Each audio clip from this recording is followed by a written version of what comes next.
Vamos lá, estudar as Santas Escrituras hoje. Nós vamos hoje ler Mateus, eu vou convidá-los a ler o Evangelho de Mateus, podem ficar assentados mesmo, tá bom? Mateus, capítulo 12. Vamos lá, hoje nós vamos ver a história de um homem que teve sua mão curada, mas eu não vou trazer atenção hoje na mensagem sobre este homem, mas sim sobre o que estava acontecendo ao redor desta cura. O Senhor usa as doenças para nos ensinar. A gente sempre, os problemas que nós temos na vida, eles nos ensinam. A gente vai ter que aprender.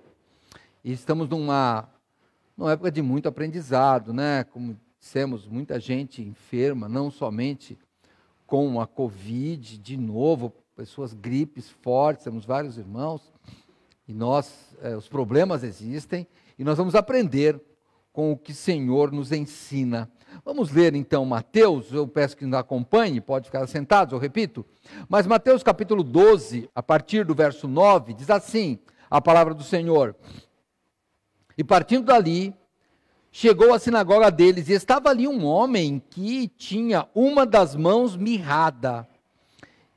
E eles, para o acusarem, o interrogaram, dizendo: é lícito curar nos sábados?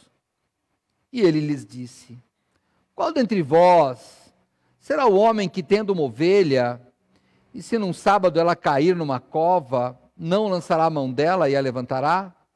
Pois quanto mais vale um homem do que uma ovelha? É, por consequência, lícito fazer bem nos sábados. Então disse aquele homem: estende a tua mão.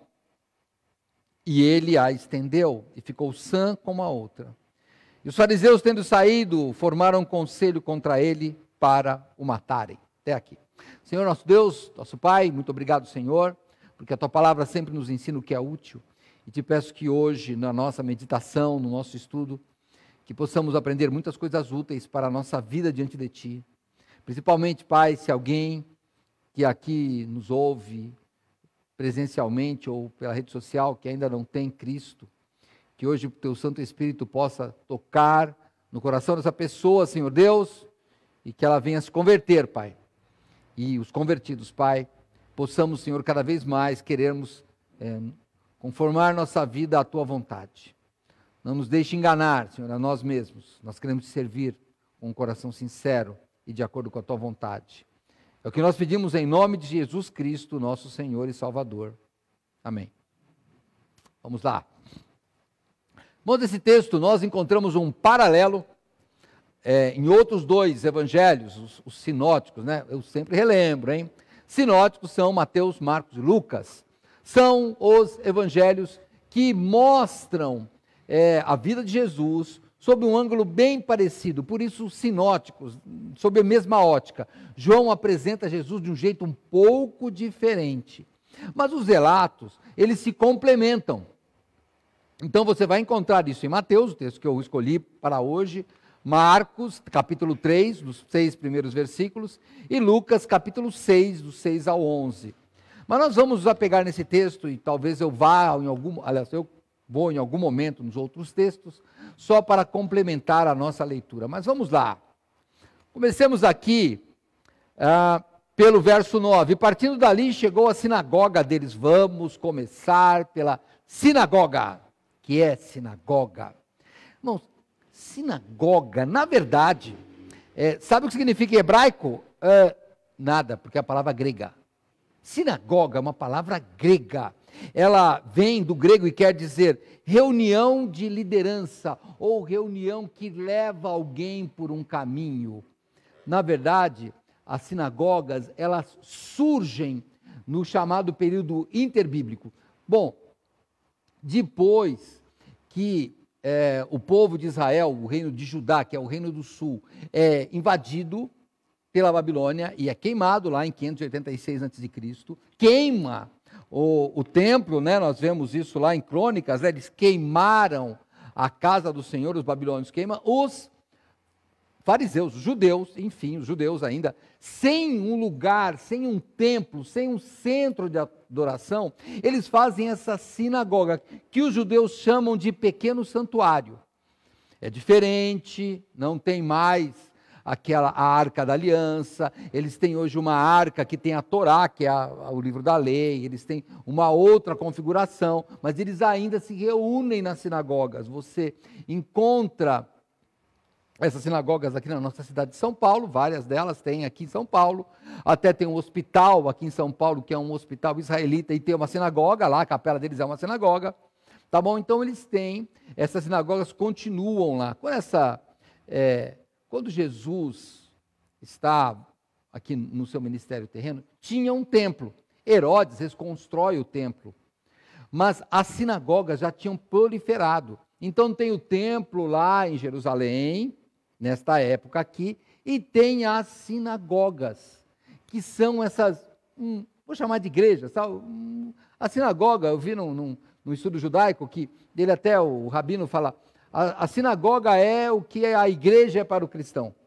Do mesmo jeito que nós falamos, a igreja não é o prédio, é reunido, para eles também, a sinagoga é onde se reúnem, mas também é o prédio, é como falar, a igreja não é o prédio, mas eu vou para a igreja. Essa mistura, para eles também é assim. Então isso é uma sinagoga, a sinagoga já estava lá, e essa sinagoga, aqui onde ele está falando, provavelmente em Cafarnaum, Jesus está ali na Galileia, é isso que ele está fazendo, mas o local aí não é tão importante para nós. O mais importante é que na sinagoga é um centro de estudo religioso, onde eles estudam a Bíblia hebraica, que é o nosso Antigo Testamento. Ela tem uma outra ordem dos livros, mas é a mesma que nossa, tá? No Antigo Testamento. Eles estão lá estudando a Bíblia. Que ótimo! Nós fazemos isso aqui também. Nós estudamos a Bíblia. Na época de Jesus, havia pelo menos duas grandes seitas, duas grandes divisões do judaísmo. Tem outras, essênios, etc. Mas eu vou me concentrar nas duas, que eram os fariseus e os saduceus. Os saduceus eram aqueles chamados da justiça, vem de Sadrim, que é justiça. E os fariseus eram estudiosos da lei. Ambos eram estudiosos da lei, ambos. Respeitavam, estudavam e interpretavam. Que é o que nós fazemos. Quando pastor Neil, pregamos aqui, ou os pregadores aqui, o que nós fazemos? Nós interpretamos. A gente pega a Bíblia, que está aqui, nós lemos a Bíblia, e daí nós tentamos interpretar, aplicar isso, é o que a gente faz, Então, por exemplo, nós usamos aqui a nossa versão corrigida, que é a Almeida Corrigida Fiel, que é da Sociedade Bíblica Trinitariana. Alguns podem falar, pastor, as palavras às vezes são um pouco mais difíceis, não são palavras que a gente usa no dia a dia. Mas por quê? Porque, nesse caso, a entidade aqui, a Sociedade Bíblica Trinitariana do Brasil, ela fala, eu vou traduzir a palavra mais próximo do que está escrito lá no grego. E no hebraico, se for no Antigo Testamento. E nós aqui interpretamos. Isso chama-se equivalência formal. É o tipo de tradução. Alguns tradutores, aliás, algumas edições, elas têm uma equivalência dinâmica. Eles querem transmitir a ideia de Deus. A gente não quer ter. A Trinitariana não quer, e nós aqui queremos só ouvir. O que Deus falou, e daí eu vou transmitir. Por que isso? Porque, irmãos, na hora de interpretar a Bíblia, não adianta você pegar só um dicionário. Não é isso. Não é assim. Nós temos a tendência de ler, vou usar uma gíria aqui, tá? Me perdoe. Puxando a brasa para nossa sardinha. Sabe o que é isso? Eu vou interpretar de um jeito que me agrade. Então, por exemplo, os fariseus, os saduceus, que era outra seita, chegam para Jesus e falam, olha, Jesus, eles não criam ressurreição. Os saduceus eram uma seita que não cria ressurreição, não criam. Estavam lá na sinagoga, hein? Aí falam para Jesus, olha, então, um homem morreu, e daí, aliás, o homem estava lá, ele morreu, por exemplo, a esposa casou com outro, então, segundo marido. Aí esse segundo morreu também. Opa, casou com o terceiro marido. E assim vai, casa com 7, morre com 7. Viuvinha braba aquela, hein? Morria mesmo. Aí chega lá, bom, e lá no céu, de quem que ela é esposa? Aí vem as respostas de Jesus, irmão, são sempre sábias, Olha, Eu vou deixar aqui, Mateus, só vou ler a resposta, você sabe, mas eu vou ler para te relembrar, tá?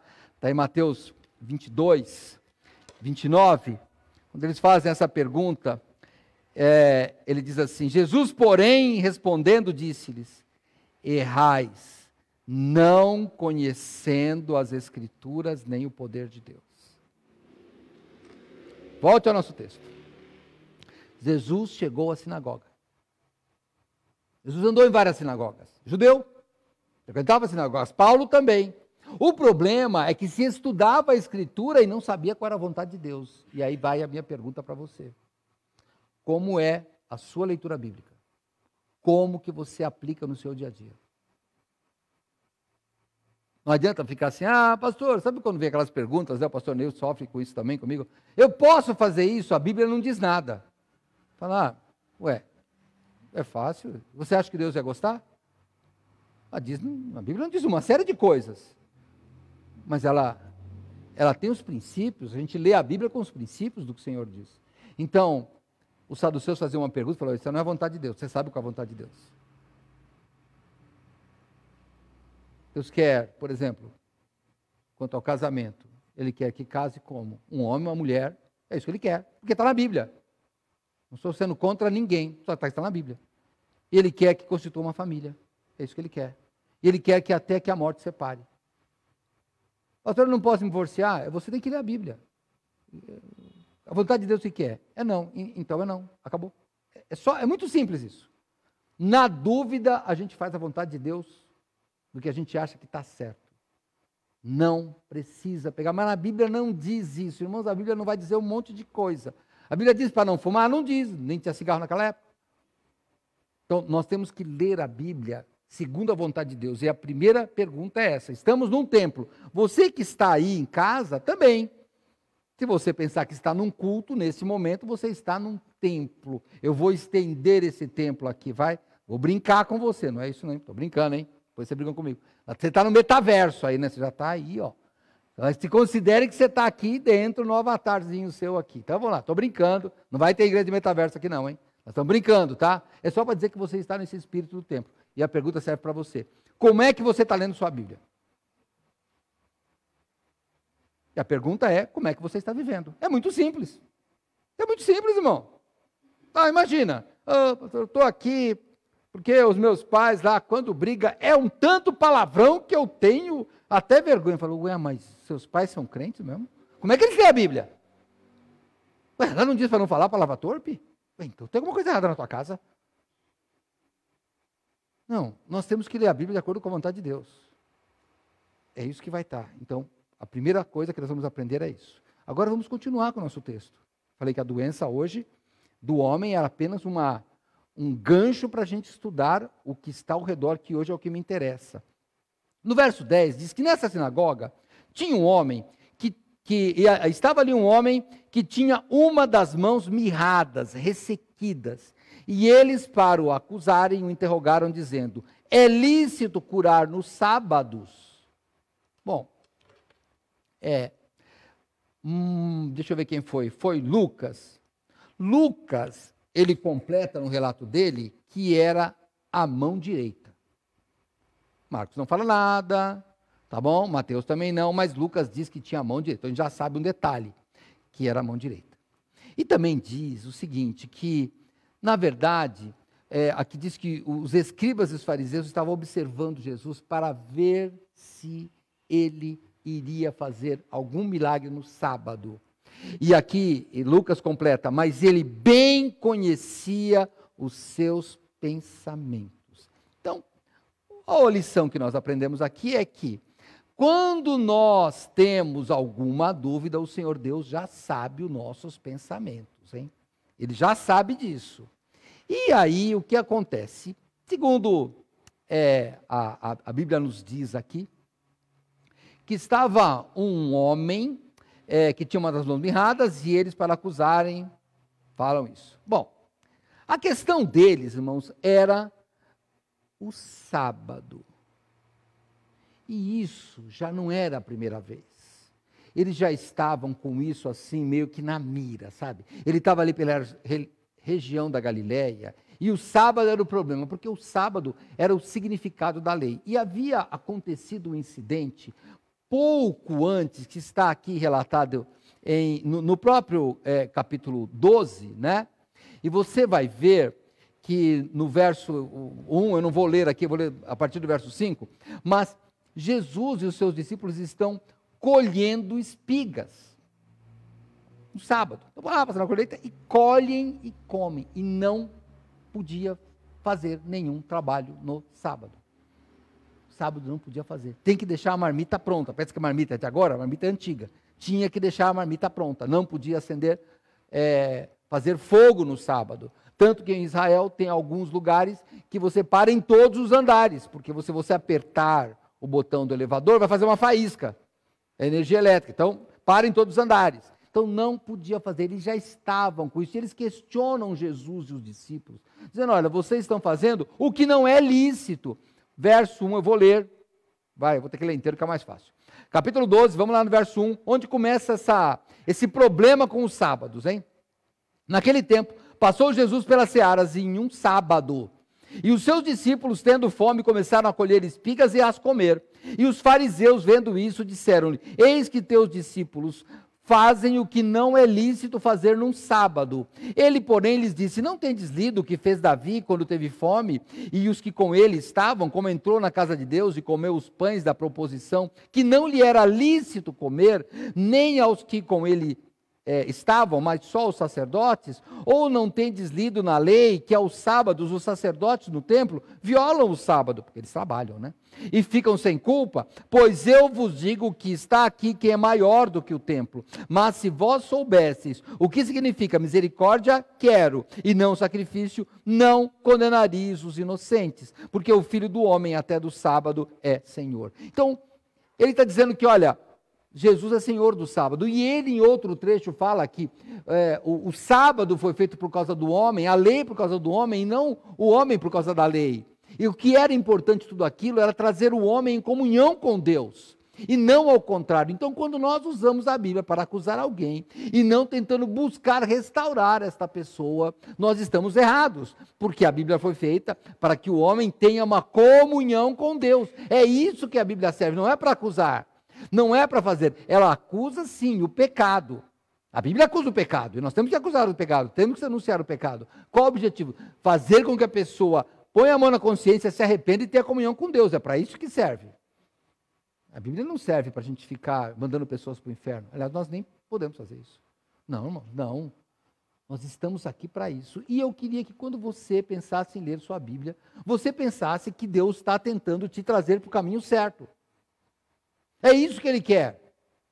Sabe aquela história de que a Bíblia diz isso, mas ninguém consegue fazer? Irmãos, pode ser que algumas coisas, ser totalmente santo, seja uma atitude impossível.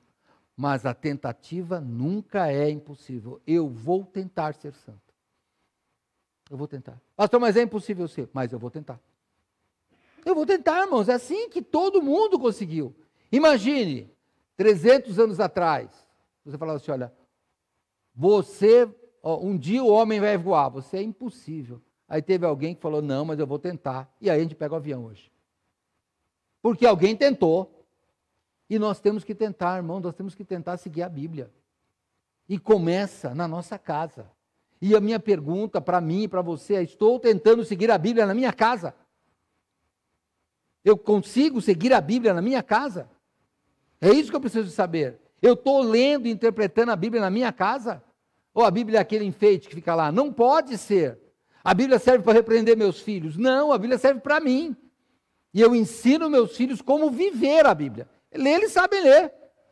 Eu tenho que ensiná-los a viver. E você está ensinando seus filhos, ou seu esposo, ou sua esposa, ou você que é um filho crente, os pais não são.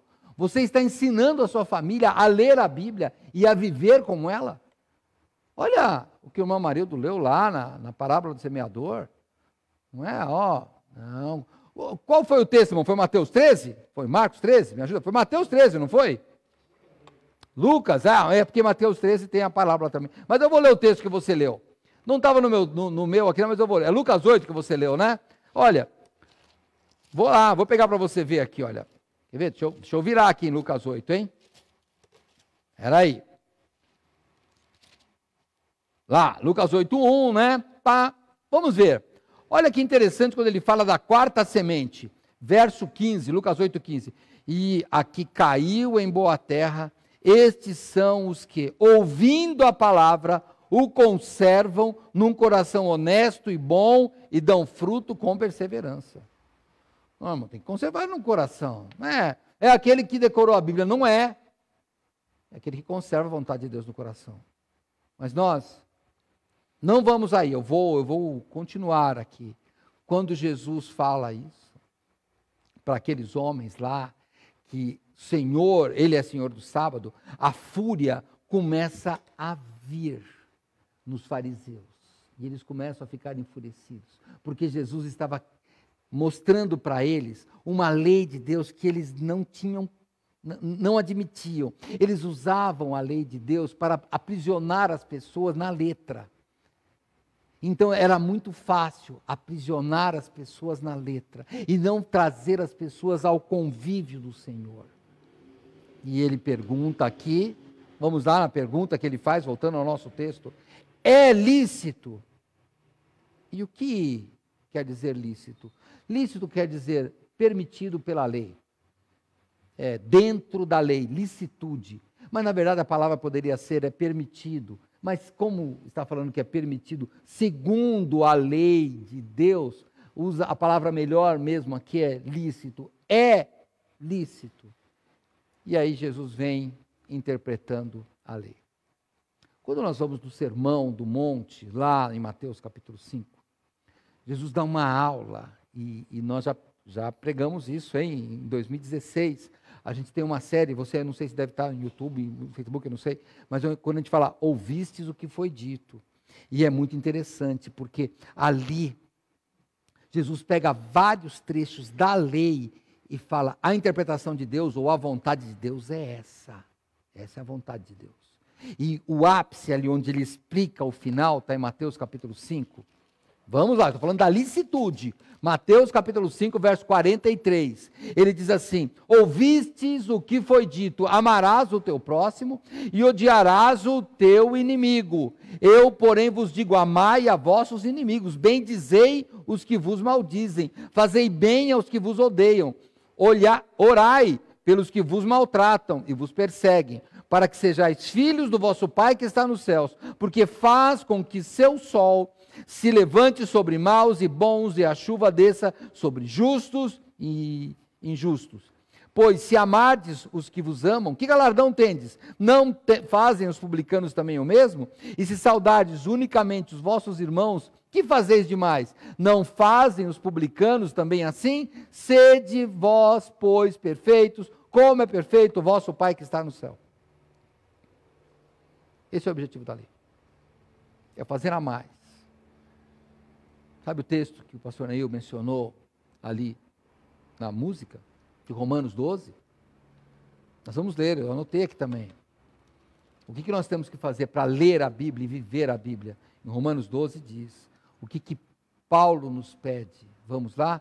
Que nós apresentemos o nosso corpo em sacrifício vivo. Romanos 12, eu sei que vocês sabem de cor, irmãos, mas nem todos. Então eu vou ler aqui. Romanos 12, olha. Rogo-vos, pois, irmãos, pela compaixão de Deus, que apresenteis os vossos corpos em sacrifício vivo, santo e agradável a Deus, que é o vosso culto racional. E não sede conformados com este mundo, mas sede transformados pela renovação do vosso entendimento, para que experimenteis qual seja a boa, agradável e perfeita vontade de Deus. Ler a Bíblia sem entender seu propósito não vai te levar a nada. Tem que ter uma transformação. Por que nós temos a disciplina? Por que nós insistimos em você ter uma vida santa? Porque não basta ler a Bíblia para ser um crente de verdade. Você tem que viver o que a Bíblia fala. É isso que está dizendo aqui. Você tem que transformar isso. Sabe, os judeus têm várias leis. Na verdade, 613 leis que completam todas as coisas que eles têm que fazer, eles vão estudando isso. Mas um dia, um desses doutores da lei perguntou a Jesus: qual é o grande mandamento? E Jesus de novo dá aquela aula, irmãos, que você tem que prestar atenção. Sabe, nós temos leis que as pessoas interpretam de um jeito que talvez não seja bom. Por quê, irmãos? Porque quando você fala, sabe quem é o autor de uma lei? Às vezes tem o nome, né? Lei Fleury, lei não sei o quê. Não, irmãos, na verdade, quem faz a lei é o Congresso, no caso do Brasil, é os deputados e os senadores. Então, não tem ninguém que é o autor da lei. Tem um desses políticos que faz o projeto, ele vai para umas comissões, e daí vai alterar. E quando sai a lei, não é a lei que o pastor Neil fez. Ele fez um projeto, aí todo o Congresso estudou, e então sai uma lei. Então é a vontade do legislador. Na Bíblia, a lei, o legislador é Deus. Quando Jesus vem falar, é assim, acabou. Está interpretado. Não tem que passar por um tribunal. É o que está na lei, porque Jesus falou que é assim. Então, quando ele disse que amar o seu inimigo não é apenas evitar fazer o mal, mas é fazer o bem. Quando ele falou que, sabe, não basta chegar até aí, eu até dei o exemplo, né? Lembra? Eu já falei uma vez sobre isso, sobre os gatos, né? Por exemplo, não gosto de gato. Não basta não matar o gato. Você tem que pegar o gato machucado e levar para casa e cuidar dele. Não que você não goste. Problema seu. Porque eu estou brincando com relação ao gato, mas estou falando com relação ao seu inimigo. Pastor, eu não tolero aquela pessoa. O que eu faço, pastor? A Bíblia diz é fácil. O que tem que fazer pelo que você aborrece? Ora por ele. Ué, a Bíblia só mandou fazer. Não consigo. Aí é um problema que não é mais meu. Já é um problema seu. Por quê? Porque a Deus, nós só temos que ser obedientes, irmãos. E não do nosso jeito. Deus sabe que eu não consigo. E eu vou te dizer, ele sabe o que ele faz com o que ele sabe. Ele também sabia do coração desses homens aqui. O que ele fez? Condena. Deus sabe que eu não consigo, mas então ele te repreende, porque não é para ser assim. É para ser do jeito que ele mandou. E é isso que nós criticamos tanto os fariseus de hoje. É até um termo pejorativo, quando você fala alguém é o fariseu. Né? No meio evangélico isso é um palavrão, é um negócio, uma ofensa. Mas nós somos fariseus às vezes. Está escrito na Bíblia, a gente não quer seguir. A gente quer fazer esse papel bonitinho e não dá, então tem que fazer isso. Sabe aquela pessoa que você não engole? Eu vou te dar uma dica. Pega um gole de água e tome 3 vezes por dia. Vou brincar, hein? Gosto muito do pastor Neil. Não gosto do pastor Neil de manhã, vou orar por ele. Pastor, ainda ficou arranhando. Vou orar mais uma vez, até passar. Morre afogado na água, aí é assim que tem que ser. Porque a Bíblia manda fazer isso e acabou. Irmão, se nós formos crentes obedientes, que dermos testemunho, esse mundo vai mudar, irmãos. Eu sei que o mundo vai de mal a pior, a ciência vai aumentar, eu sei, mas você nota, o pastor Nilton tem me falado isso. O mundo vai piorar, mas que eu não seja o motivo da piora do mundo. Deixa o mundo piorar, eu quero ficar melhor. Eu quero que o mundo seja melhor, irmãos. Agora, ele vai piorar, não vou ser eu que vou piorar. Não, mas não vou ser eu. Eu não quero ser da profecia do mal, quero ser da profecia do bem. Não faça isso, meu irmão. E aí eu quero que você pense como é que você está lendo e agindo na sua Bíblia. Estamos falando de um texto que as pessoas estão numa igreja, entre aspas. Estão numa sinagoga. E sabe o que eles fazem? Eles não querem que Jesus cure. Eles não querem que Jesus faça o bem. Olha, vamos até continuar aqui, né? Porque o que acontece? Vamos lá, capítulo 12 de novo. Vamos voltar lá. Só que de Mateus, hein? Não de Romanos, hein? Romanos, vamos lá. No verso 10, que eu já li, Jesus pega lá aquele homem que está com a mão mirrada e pergunta, olha, aliás, aqui eles dizem que são os fariseus que perguntam, né? Em outro texto vai falar que Jesus que pergunta, né? Porque os evangelhos são complementares, né? Complementam os relatos. E então, eles perguntam, é lícito curar nos sábados? Eles perguntam para Jesus. E Jesus sabia onde é que eles queriam chegar. Então, Jesus faz uma analogia. Ele compara, ele diz assim, verso 11, e ele lhes disse, qual dentre vós será o homem que, tendo uma ovelha, Se num sábado ela cair numa cova, não lançará a mão dela e a levantará. E aqui, nós não podemos ser anacrônicos. O que é anacronismo? O pastor Neil falou isso hoje também. Anacronismo é você ler uma coisa de 2000 anos atrás com os olhos de hoje. Tá? Hoje, se você falar, ai, a ovelha era um pet. Pet nada, irmã, ela ia morrer e ia virar churrasco. Não tinha pet. Que pet? Sabe? Não levava em veterinário, levava para comer. Ela ia dar lã e no final ela ia morrer. Coitadinho. Né? Aqui hoje, né? Olha, estou brincando com você. Tem umas menininhas aqui na igreja que tinham um coelho. Falei, não deixa perto de mim, porque aquilo é gostoso. Mas você vai comer, sei lá como é que chamava o bichinho? Eu falo, não vou comer o bichinho, eu vou comer um coelho. Você que deu o nome, eu vou comer o bicho. Não deixa perto de mim, que é gostoso. Pode comer carne de coelho, que é gostoso. Desculpa se você tem um coelho, viu? Mas se for assim, nós estamos perdidos. A gente gosta de bacon, porque agora porco é pet. Já pensou, pastor? O cara não, vocês sabem que tem na internet, tem uma mulher que está com porco, é o pet. Eu falei assim, eu amo o seu pet. De manhã com ovo é ótimo aquele negocinho. Principalmente esse pet em tirinha. Mas não tem? Vocês sabem, não estou brincando não, né? Tem mesmo, não tem? Tem, olha lá o pessoal da internet aí, tem, pastor. O cara tem um porco, dá banho no porco e sai passeando com o porco na rua. Não é, Rodrigo, não é isso? Eu vi a mulher que sai com o porco, falei, não sai dessa, rapaz. Então, não pense nesse anacronismo. A ovelha não é pet aqui, não. Ele está falando, sabe do quê? Patrimônio, dinheiro, rebanho, não é pet. Hoje a gente tem animal e gasta com animal. Eles tinham animal e ganhava dinheiro, por isso que eles são judeus, eles são ricos e nós somos pobres. A gente tem bicho e gasta. O bichinho ficou doente, gastei R$500 no médico. A ovelha fica doente, que você vai ver.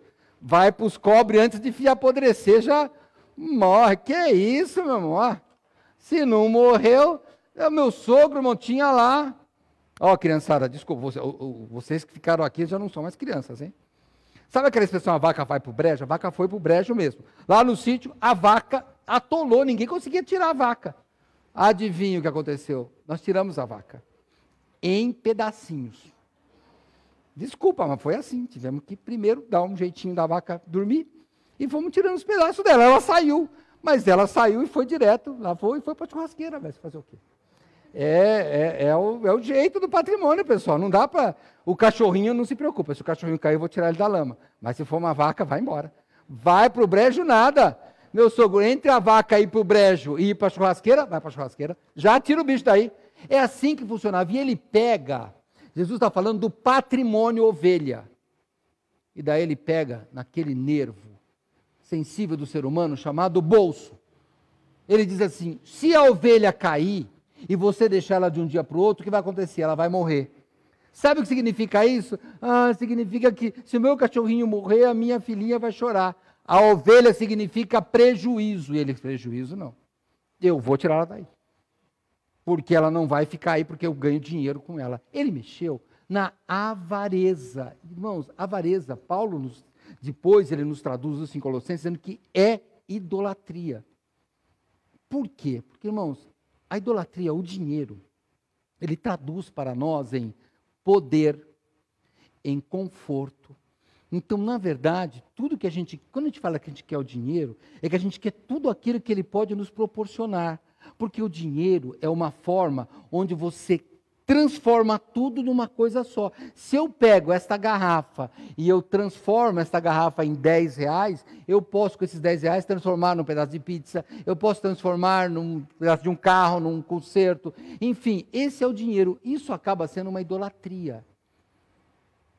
E a idolatria do dinheiro é tão forte que Jesus dá um nome para ela. Olha que interessante. Vamos lá. Está em Mateus, né? Mateus mesmo. Mateus 6:24. Olha que interessante aí agora. Vocês sabem que nós temos o Paulo aqui da Trinitariana, né? Agora ele vai ter que... Ele anota tudo, depois ele vai lá questionar o pessoal lá. Tá certo, Paulo, tem que questionar. Ele não fez ainda isso, mas eu estou sugerindo que ele faça. Mateus capítulo 6, verso 24, Jesus diz assim: ninguém pode servir a dois senhores, porque ou há de odiar um e amar o outro, ou se dedicará a um e desprezará o outro. Não podeis servir a Deus e a Mamon. Você sabe que Mamon não é um deus, né? Não existe o deus Mamon. Mamon significa riqueza. Só isso. E por que os tradutores, aí você vai ver que várias, não só a Trinidade, vários colocam Mamon em maiúsculo como se fosse uma pessoa. Porque esta é a ideia que Jesus está dando. Ele personifica a riqueza como um dom. Mamon, se você traduzir para o português, é mamonas. Esse é o nome. Que é riqueza somente. Bens materiais. Mas Jesus personifica isso. Ele diz, isso se torna um Deus. A gente não tem esses deuses, né? Não é aquele de que não risca o carro novo. Como se o carro fosse gente. Não é para riscar o carro, mas já viu como é que é? Não, por favor, não faça isso. Não bate a porta da geladeira que eu comprei. Nós personalizamos também, ou personificamos. E ele está dizendo isso, olha, seus avarentos, por dinheiro, pela ovelha caída, vocês trabalhariam no sábado, né? Só que, por causa de um homem, não. E aí vem a nossa lição. Irmãos, pessoas são mais importantes do que coisas. É um discurso que você já ouviu, é um discurso até bonito, mas é um discurso que a gente não pratica. Não pratica. Olha, se você quebrar o vaso novo, você vai ter comigo. Você vai apanhar, sei lá, com a disciplina que você vai dar, né? Mas não, o problema não é isso, o problema é a desobediência. Não é que o vaso é novo, é velho, tanto faz, pode ser qualquer coisa. Nós temos só que pensar que as pessoas é que são importantes. Você tem uma criança, se você é pai, mãe, aí, para educar, ela tem que saber que pessoas valem mais que coisas. E aqueles homens estavam dizendo o seguinte, olha, não pode curar um homem. E Jesus diz mais, hein? Em outro texto ele fala, é lícito fazer o bem ou o mal? E eles ficam quietos. Porque para eles iam, se fosse responder com sinceridade, era, é lícito fazer o bem para a ovelha, porque eu tenho lucro, e não é lícito curar um homem porque é sábado. Como é que você tem tratado? Você notou que hoje as coisas materiais, o mamon, esse Deus riqueza, está se tornando mais importante? Eu sei que nós temos que trabalharmos, eu sei. Mas, pastor, eu não vim porque estava trabalhando. Não tem problema, não é pecado trabalhar de domingo, hein? Nós já decidimos aqui na igreja que não é pecado. Aí eu te pergunto, na quarta-feira teve culto, você trabalhou também? Podia vir? Não? Terça-feira teve culto na casa, você podia vir? Não deu para vir? Não. Realmente o problema é só a escolha que você faz. É só a escolha. Só tem que pensar com o que você está escolhendo. Você está escolhendo ajudar pessoas ou está escolhendo coisas? É o que você que sabe que você está fazendo. E você tem que pensar muito nisso, irmãos. O Senhor Deus vai nos sustentar, não se preocupe. Mas pessoas são importantes. Você está tendo importância? Você está dando importância para as pessoas? Nós estamos sendo tentados a trabalhar muito para ganhar muita coisa. Eu estava falando com a Mariana, com a minha esposa, né, você que não conhece. Nós conhecemos várias pessoas de outras igrejas, não é ninguém daqui, e até pessoas que não são crentes. Trabalham demais. Trabalham. Às vezes ouvimos de uns conhecidos nossos que trabalham muito. Eu falei, mano, tomara que eles vivam, que pelo menos que os filhos dele gozem, porque eles vão morrer. Trabalha de domingo a domingo. Quando morrer, vai para onde? Olha, isso já a gente tem que olhar, irmãos. Outros países já estão diferentes. Sabe o que os americanos estão fazendo? Você ouve aí, né? Não são todos, hein? O que os americanos ricos estão fazendo? Deserdando os filhos. Já viram isso? Os caras mais ricos do mundo falam, meus filhos não vão herdar. A Bíblia diz que você tem que deixar ele, mas ele fala, não vou herdar. Fala, por quê? Ele que vai aprender a trabalhar e ganhar dinheiro. Meu Senhor, olha só, a Bíblia diz que o homem de bem deixa herança para o filho dos seus filhos. Eu quero deixar alguma coisa para os meus filhos. Mas sabe que eu entendo a ideia deles. Eu entendo. Não acho que está certo, mas eu entendo. Não, rapaz. Não é que você vai viver só nas minhas custas. Só que daí você trabalha que nem um doido. Aí deixa para os filhos. Para quê? Para eles brigarem. Só serve para isso. Não, você tem que ser equilibrado. Você trabalha, você se diverte, você pega e você vai para a sua igreja. Você tem que aprender essas coisas na sua vida. A vida tem que ter um equilíbrio. Então não adianta. Como é que você serve a Deus? Qual é o tempo que você serve a Deus? Talvez você está falando com a pessoa errada, vocês estão aqui. Mas tem pessoas que falam, uma vez por semana tá bom. Não, irmãos, que isso? Sabe que uma vez um crente, pastor, chegou para mim, eu falei assim, olha, eu vou no culto. Mas você não foi de manhã? Eu não entendi. Ué, você foi de manhã. Eu falei, mas a nossa igreja é diferente, tem culto de manhã e de noite e são diferentes. Ele, mas você já foi de manhã. Eu falei, não, rapaz, eu já me converti, eu era de uma religião que a gente ia uma vez por semana mesmo. E aí a gente acabou a nossa horinha lá, eu já estava livre. Mas agora não. Quando eu saio da igreja, eu estou preso. Aqui eu estou livre. Porque aqui eu converso com as pessoas que eu gosto. Aqui eu tenho atitude das pessoas que eu sei que vão refletir Cristo. É isso que eu quero. Aqui que é liberdade. Lá fora não é, não. Lá fora não é. Você pega o carro, já vai um te xingando aí, faz alguma coisa aí. Você vai no mercado, a pessoa já está brigando com você. Não. Que é isso, meus irmãos? Nós temos que aprender a glorificar ao Senhor. E aí, eu, pastor Neil, os dirigentes, vocês que cantam no grupo de louvor, você que vem aqui à frente de alguma forma cantar, não adianta, se o seu ministério for maior do que a glorificar a Deus, está errado. Aqueles homens estavam deixando que os valores da religião deles estivessem acima deles. Não serve. Ah, você não veio domingo. Vou brincar com vocês, hein? Vou brincar, não é assim, eu vou brincar. Vou brincar. Vou brincar.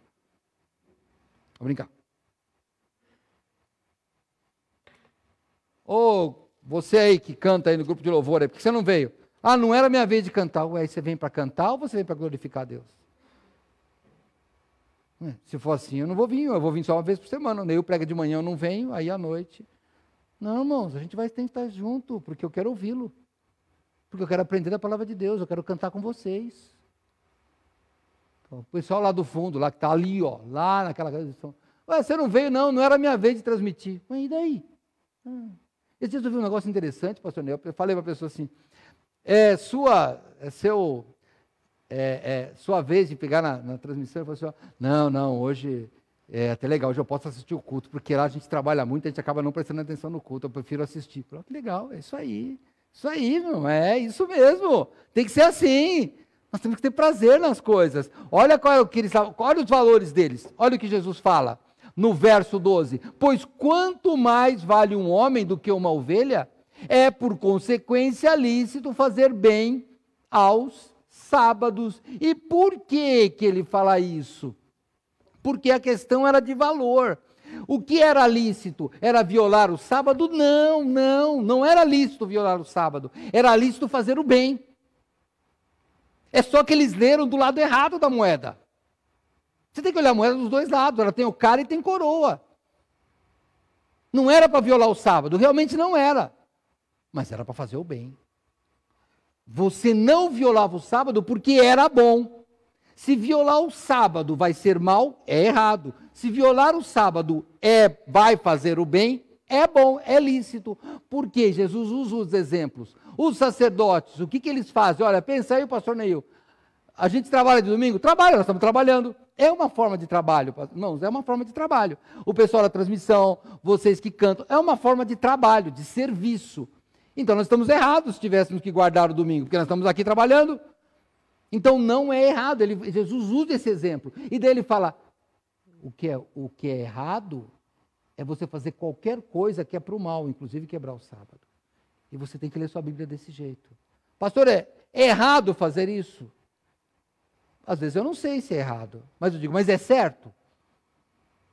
Tem coisa que não é errada, mas também não é certa. E eu tenho que fazer as coisas certas.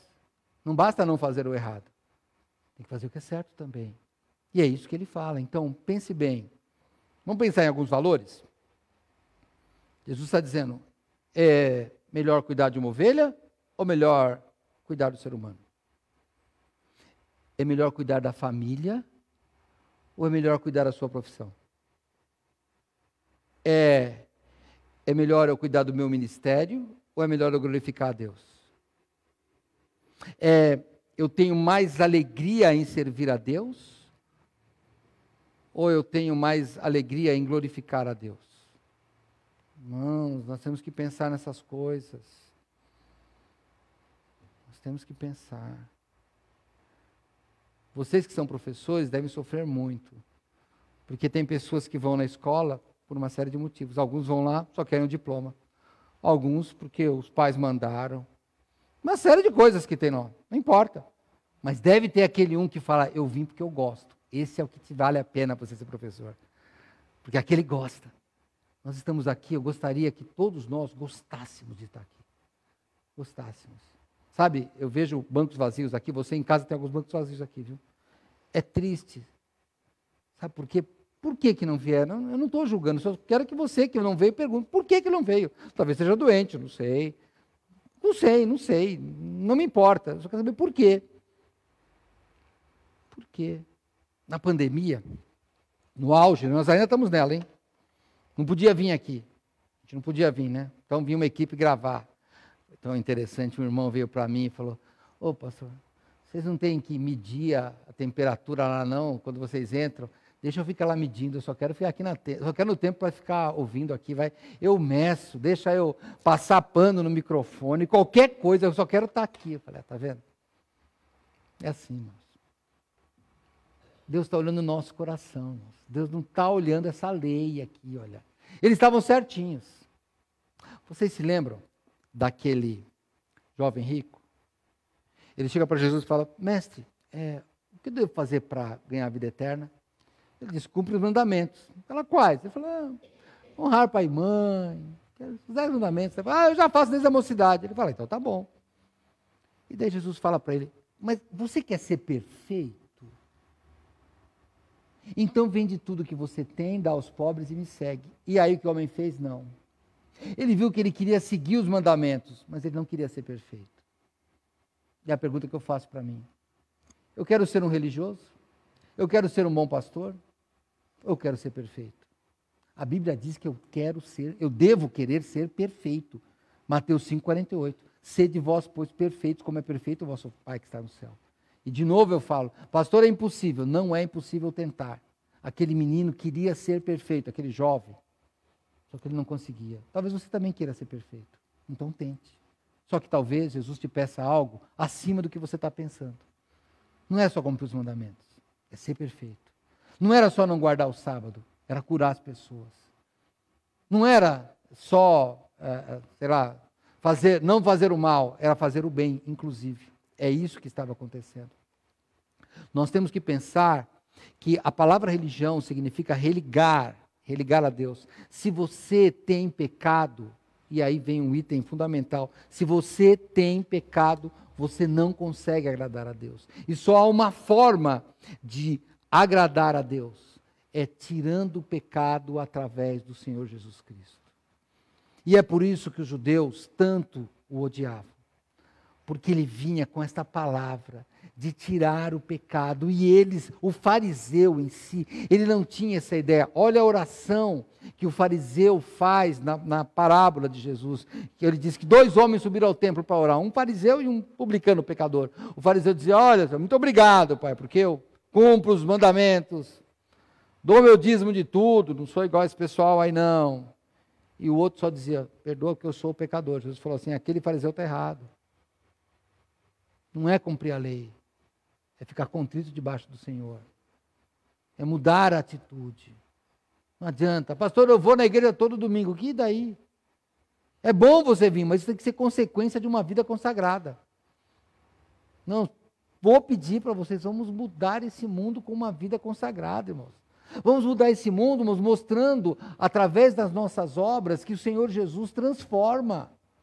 E isso você não vai mostrar aqui na igreja.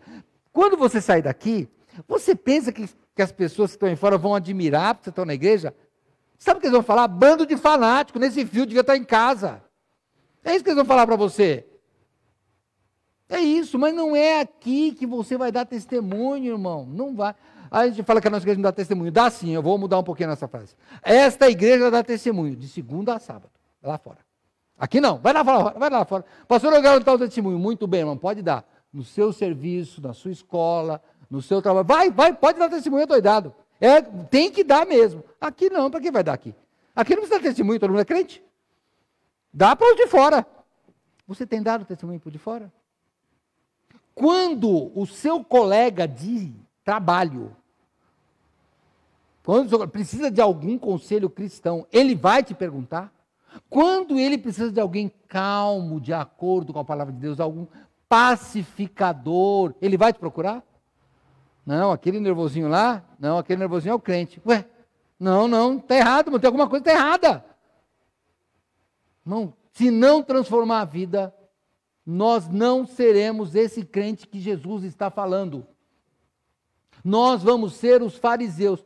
Pode ser pejorativo, mas é isso mesmo. Vestimos essa roupinha de domingo e de segunda a sexta não somos isso. E não é verdade, nós queremos ser perfeitos. Nós não queremos ficar cuidando de ovelha, nós queremos cuidar de pessoas. É isso que precisamos de fazer.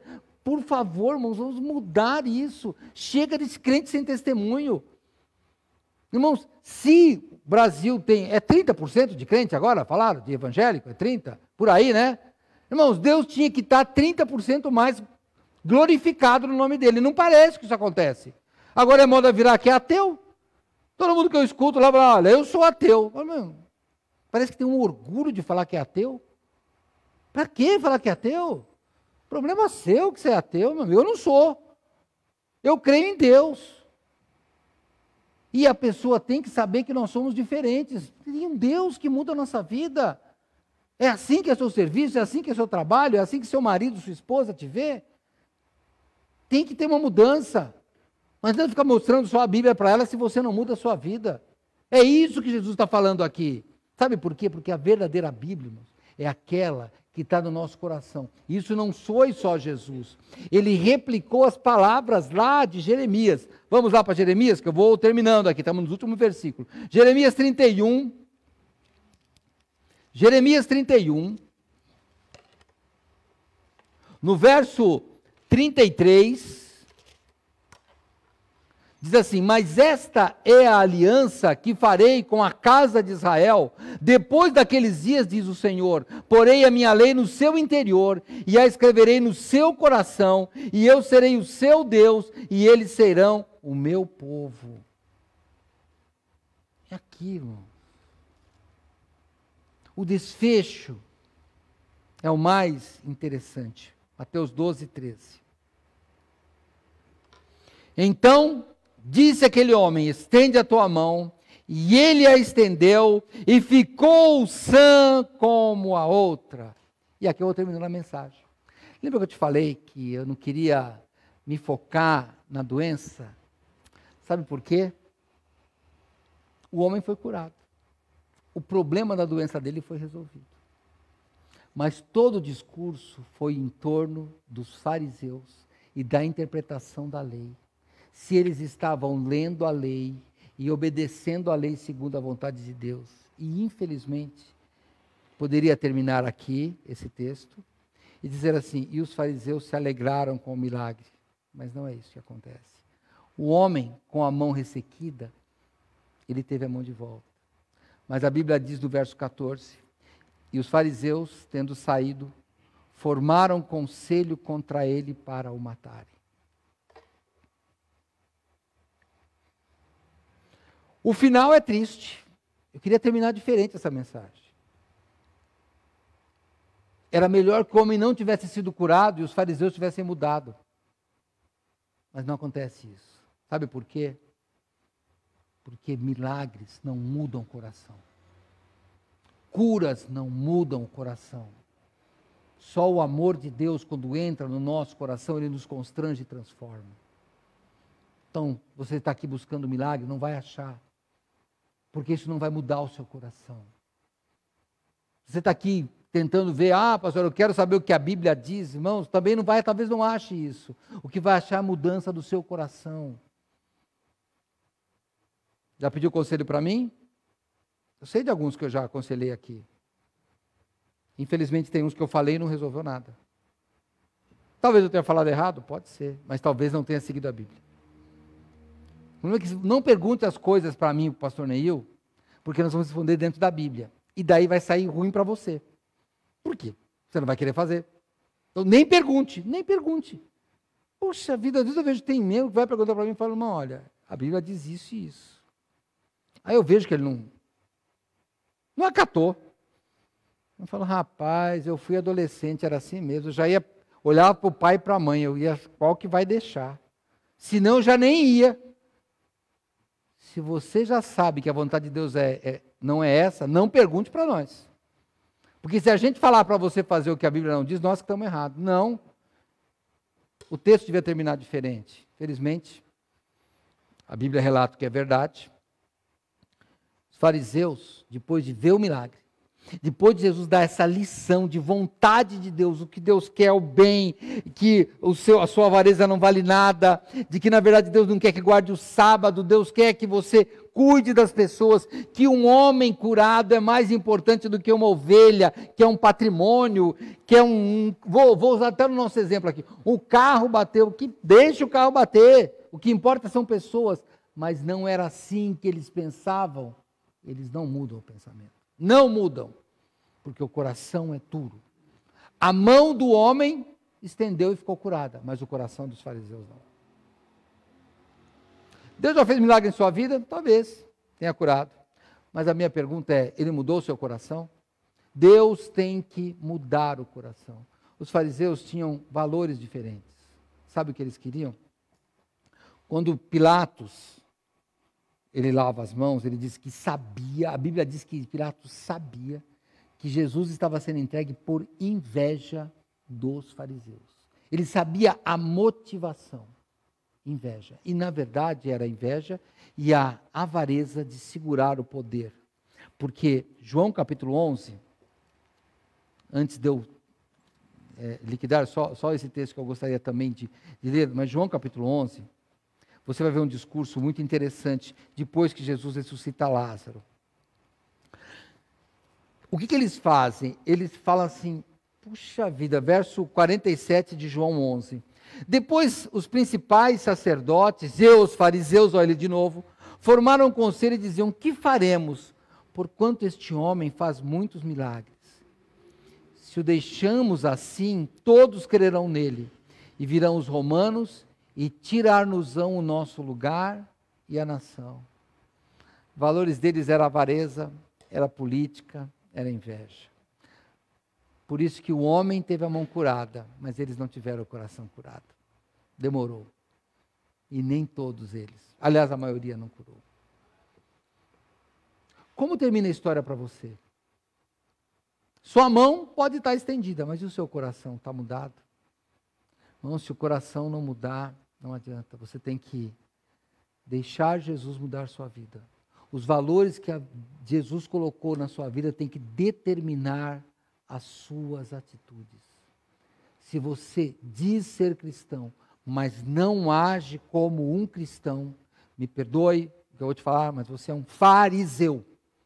Do mesmo jeito, você é uma pessoa que prega uma coisa e não consegue agir. Os seus valores estão errados. Você está dando mais valor a uma ovelha do que a um ser humano.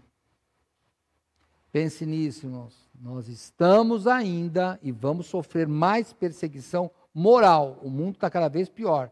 E nós seremos cobrados a tomar uma posição. Que a gente escolha sempre o ser humano e jamais a ovelha. Cuidado com isso. Vamos orar. Espero que Deus toque no seu coração. Que você possa ter compreendido o que Deus falou aqui neste momento na sua palavra, dos seus valores, da sua vida e do que deve ser transformado. Se você não tem Cristo, deixe Ele entrar no seu coração e transformar sua vida. Mas, irmão, se tem atitude errada na sua vida, por mais que doa fazer, por mais que você perca ovelhas, patrimônio, faça o que a Bíblia manda. Isso é a perfeição que Deus pede de nós. Senhor, te peço, Pai, em nome de Jesus Cristo, que o Senhor nos ajude a transformar o nosso próprio coração. Somos maus, Senhor Deus. Nós damos atenção ao nosso patrimônio, às ovelhas caídas e não às pessoas, Senhor Deus. Que nós possamos demonstrar mais amor, Senhor Deus, e menos avareza, menos apego. Nós queremos, ó Pai, te amar com todo o nosso coração, te buscar em primeiro lugar, amar o nosso próximo como a nós mesmos, mas nós não conseguimos, ó Pai, porque ainda a avareza, a idolatria, o orgulho toma conta do nosso coração. Eu te peço que nos transforme, Senhor, que nós possamos ter o teu olhar. Nós possamos olhar como o Senhor olha, que nós possamos agir como o Senhor agiria, que nós possamos ser verdadeiros cristãos e possamos dizer para que nossos filhos nos imitem, porque nós te imitamos. E aqueles de nós que não estamos te imitando, nos perdoa e muda o coração, porque nós queremos nos conformar e fazer não as coisas do mundo, mas a tua boa e agradável vontade. Estamos orando, Senhor, em nome de Jesus. Amém.